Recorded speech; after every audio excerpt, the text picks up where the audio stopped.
If one thing had rankled the Italians in the 1930s, it was their inability to beat the English in the 3 matches they played.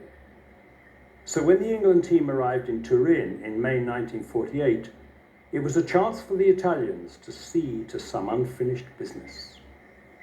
I felt that we probably had one of the strongest squads that England have had for a great number of years, and straight after the war, when people like Tommy Lawton, Ray Carter, Wilf Mannion and Stan Matthews, Tommy Lawton were playing, and the team more or less selected itself.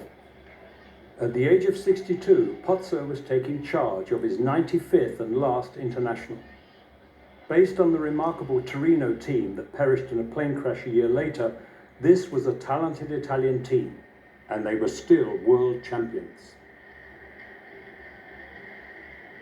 England, the pretenders to the throne, were slowly being drawn out of their self-imposed isolation and had even agreed to take part in the 1950 World Cup in Brazil. In the event, it was a remarkable match that reinforced the English belief that they were still the best team in the world. The 4-0 scoreline remains Italy's worst ever home defeat. Pozzo was sacked. He was a remarkable man in so many ways, but he was getting on to when we played them. I don't know how old he would be, but certainly been in the job a long time.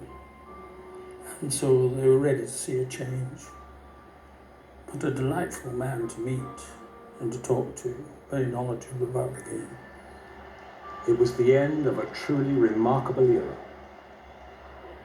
And now it's all aboard. About £500,000 worth of soccer stars off to win the World Cup for England or bust the ball in the attempt.